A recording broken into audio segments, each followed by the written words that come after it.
오늘 오후 박근혜 대통령의 탄핵 심판과 최순실 씨의 첫 정식 재판이 동시에 열렸습니다. 최순실 씨의 재판이 열린 법정에서는 이른바 국정농단 3인방이 한자리에 모였습니다. 세 사람은 어떤 모습이었는지 사회부 배혜림 기자와 자세한 소식 알아보겠습니다. 어서 오세요. 네, 배 기자 어서 오십시오. 네.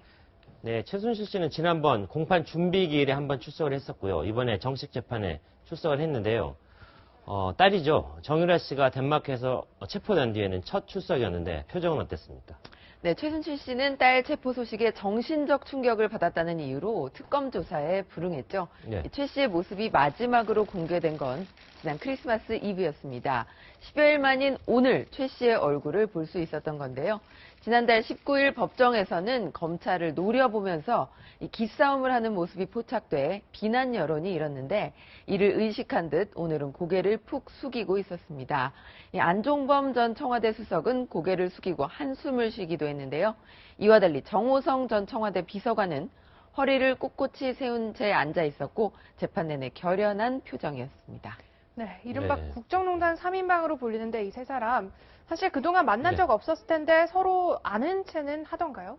네, 최순실 씨와 안종범 전 수석은 각종 대기업의 재단 출연금 모금을 강요한 직권남용 혐의의 두 사람은 공범입니다. 그렇죠. 그리고 최순실 씨와 정호성 전 비서관은 국가기밀을 누설한 혐의의 공범이죠. 네. 검찰은 이 세 사람을 이 박근혜 대통령과의 공범으로 모두 한꺼번에 기소했는데요. 네. 오늘 세 사람은 서로 모르는 사람인 것처럼 눈도 마주치지 않았습니다. 네. 네. 최 씨와 안 전 수석 사이에 그리고 안 전 수석과 정 전 비서관 사이에 이 변호인들이 있긴 했지만 아주 가까이에 앉아 있었던 건데 네. 그 누구도 말을 걸기는커녕 인사조차 하지 않은 겁니다. 그런데 이 세 사람 의외로 검사들에게는 여러 가지 반응을 보였는데요. 최순실 씨는 휴정 때 법정을 나가면서 목리를 했고요. 정호성 씨는 검사가 팔을 붙잡으며 고생이 많다. 이런 취지의 말을 하자 고개를 끄덕이기도 했습니다. 네, 어떻게 보면 3인 3색의 어떤 법정 태도를 볼 수 있었겠네요. 네. 같은 시간이죠. 헌법재판소에서는 박근혜 대통령에 대한 탄핵소추 심판 2차 기일이 열렸죠. 자, 거기에는 뜻밖의 인물이 출석을 했습니다. 바로 윤전추 행정관인데 어떤 모습이었습니까? 네, 일단 오늘 헌재에서는 안봉근, 이재만 전 청와대 비서관 등 이른바 문고리 권력들 신문이 예정돼 있었는데요. 네. 아무도 출석하지 않았습니다. 윤전추 행정관도 불출석할 것이다. 이런 전망이 많았습니다. 이 앞서 국회 국정조사특위의 청문회 증인으로 채택됐지만 네. 휴가를 내고 불출석했던 이 윤전추 행정관이 그렇죠. 오늘 오후 헌재의 모습을 나타낸 건데 네. 모두 의외다 이런 반응이 나왔습니다. 네. 이 재판관의 신문에는 비교적 또박또박 답변을 했는데요. 박근혜 대통령이 세월호 당일 무엇을 했는지는 기억나지 않는다면서도 네. 박 대통령에게 유리한 진술만 골라서 내놨습니다. 그렇군요. 이 세월호 참사 당일 오전 자신이 혼자 대통령을 보좌했는데 오전에는 미용사가 오지 않았고 올림머리를 일부러 헝클어지도록 보이게 했다는 의혹도 사실이 아니다. 이렇게 명확히 밝힌 겁니다. 네. 이 박 대통령이 하고 싶었던 얘기를 윤전추 행정관이 대신하고 있다. 이런 느낌을 받았는데요. 네. 이 사전에 박 대통령과 상의하고 나온 것이 아니냐 이런 느낌도 받았습니다. 네. 네, 윤전추 행정관은 사실 유명 연예인의 트레이너 출신으로 더 유명했잖아요. 네. 근데 오늘 모습을 보면은 그 과거에 화려했던 모습이 잘 생각이 안 나는데 그렇지 않습니까?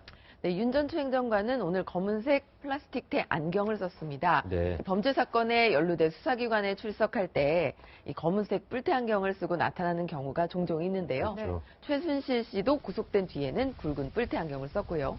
최순실 씨의 조카 장시호 씨도 국회 국정조사특위 청문회에 나올 때 같은 모습이었습니다. 뭔가 이유가 있을 것 같습니다. 네, 얼굴을 가리고 싶은 심리, 이것 네. 때문이 아니었을까 싶은데요. 네. 윤전추 행정관의 경우에는 이 박 대통령에게 유리한 진술을 설득력 있게 하려면 화려한 모습을 감추고 지적이고 냉정한 모습을 보이는 게 낫다, 이런 판단도 한 것으로 보입니다. 그렇군요. 유명 연예인들도 어떤 비슷한 모습으로 코스프레 하는 그런 느낌이 있었군요. 네. 자, 그런데 윤전추 행정관 오늘 와서 또박또박 진술한 거 좋았는데 좀 의외의 답변 태도를 보였다고 하는데 뭐 웃기도 했다는데 어떻게 된 겁니까? 예, 박근혜 대통령과 최순실 씨가 어디에서 만났느냐 이런 질문을 받자 헤헤하고 웃은 겁니다. 네. 그러면서 곤란합니다. 그러니까 답변하기 곤란하다 이렇게 대답을 했는데요. 네. 네. 이 예상치 못한 질문을 받자 당황한 모습을 감추지 못하고 이 평소의 습관을 그대로 노출하는 것으로 보입니다. 윤 전 추행정관은 최순실 씨를 두둔하는 발언도 여러 차례 했습니다. 최순실 씨는 예의가 바른 사람, 그리고 박 대통령에게도 공손하게 대했다. 이런 얘기입니다. 또 최 씨가 청와대 부속실을 사실상 지휘하면서 청와대를 마음대로 들락거렸다는 그런 의혹이 있었죠. 그리고 청와대 관저에 자신의 전용 침대가 있었다는 정호성 전 비서관의 진술도 있었는데 이것은 착각이라고 말했습니다. 박 대통령이 그동안 그래왔던 것처럼 자신이 하고 싶은 말만 하고 있다. 이런 인상을 받았습니다. 네, 최순실 공판과 탄핵소추 심판 계속 이어지겠죠? 네, 숨겨진 진실도 하나하나 드러날 것 같습니다. 지금까지 배혜림 사회부 법조팀장이었습니다. 수고했습니다. 감사합니다.